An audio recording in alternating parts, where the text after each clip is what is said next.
days, which made the people think that the dog was free and ran wherever it wanted, and the old man died. But the next day, the old man came to the market with the dog and said that he was about to die of hunger, but the dog came and helped him.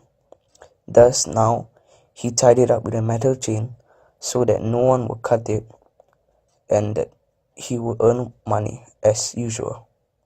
The blind man continued his way of torturing the dog because of his greed. The people were thinking how dumb the dog was to make a decision, and that only death could help the dog. So now we will be analyzing the literary devices used in The Blind Dog. Firstly, R.K. Narayan uses irony. What is irony? Irony is the expression of one's meaning that seems deliberately contrary to what one expects. This literary device is one that resides in the blind dog's name, tiger. A tiger is a free animal, a fearsome predator. However, in this story, we have a dog named Tiger who wants to be pathetically caged up on a leash by its master, with its job just to guide him around daily. The dog was never free. To make things worse, its master often beat it up and overly abused it. Moreover, after it was given freedom from its master, the dog still came back to him in the end. The name Tiger is most unbefitting of the dog, indicating irony.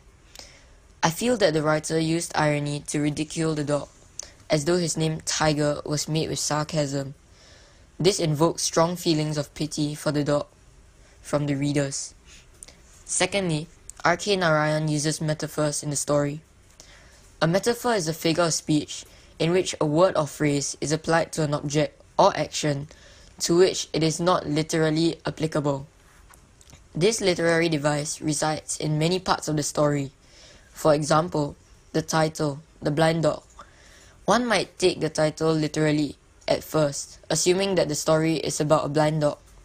This is further supported by the first paragraph of the story, when the writer depicts the dog as a shabby stray dog, further confirming our thoughts on the story.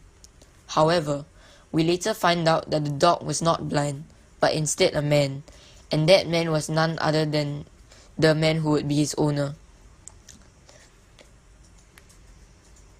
Later we find out that the dog was called blind as he was abused by its owner, and even after being set free, still came back in the end. The blindness in this context refers to the dog not seeing what is good for itself, not caring about its well-being, its freedom. R.K. Narayan uses a metaphor to emphasize this point, to the extent of calling the dog blind. Another example would be when R.K. Narayan describes the dog in the first paragraph, where it is written that before he was 2 years old, he had earned the scars of 100 fights on his body. The use of metaphors in this sentence gives us a more vivid picture of what kind of painful life the dog had gone through, even before he was 2 years old. Now, R.K. Narayan also uses allusion in this story. An allusion is a reference to something completely separate from the text in which it appears. This story links to post-colonialism with regards to Britain and India.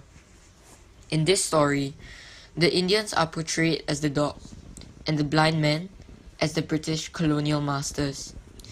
Even after the dog was tortured so much, when it was set free, it still came back to the blind man in the end. Just like the Indian people, who pathetically desired to return to the British colonial masters after being offered independence.